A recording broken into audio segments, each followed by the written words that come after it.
വന്നാലും ഇരുന്നാലും നിന്നോളൂ, വാങ്ങിച്ചുകൊണ്ട് പോയിക്കോളൂ. പിടയ്ക്കുന്ന മീൻ നല്ല അടിപൊളി കിച്ചൻ കളറാക്കാൻ പറ്റിയ അടിപൊളി മീനാണിത്. അതെ, എല്ലാ കളറും ഉണ്ട്. കളർ ഫിഷാണിത്. ഇതിൻ്റെ പേരാണ് കളർ ഫിഷ്. അവിടെ പിടച്ചുകൊണ്ടിരിക്കുകയാണ്. അതിൻ്റെ കൂടെ കിടപ്പുണ്ട് ശാരികൾ കിടപ്പുണ്ട്, ഏതോ പേരറിയാത്ത മീനുകളൊക്കെ കിടപ്പുണ്ട്. അതാണ് സൂപ്പർ മീൻ. അവിടെ ചുമല കളറുള്ള ചുമന്ന മീൻ എന്ന് പറയുന്നത്. ചുമന്ന കളർന്ന് എന്താ പറഞ്ഞത്, ഇത് ഒരുമാതിരി ചുമലയായി പോകുന്ന മീനാണിത്. ഇതിൻ്റെ പേരെന്താണെന്ന് അറിഞ്ഞൂടാ. അവിടെ അടിപൊളി സാധനം ഇത്. പിടച്ച് ആവത്തുള്ളൂ. ഇനി അങ്ങോട്ട് അങ്ങോട്ട് അരിഞ്ഞിട്ട് മസാലയൊക്കെ കൊണ്ട് ഇട്ടിട്ട് മസാലയൊക്കെ ഇട്ടിട്ട് പൊരിച്ചങ്ങോട്ട് കഴിക്കണം. എന്നാ ടേസ്റ്റ് ആയിരിക്കും എന്ന് അറിയാമോ? പിടയ്ക്കണ ഒന്നുകൂടെ ഒന്ന് പിടയ്ക്കണ, ഒന്നുകൂടെ പിടിച്ചോ.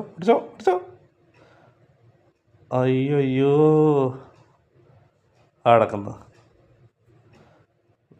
മുളക് പൊടി തന്നെ തേച്ച് വെച്ചേക്കുന്ന മീനാണിത്.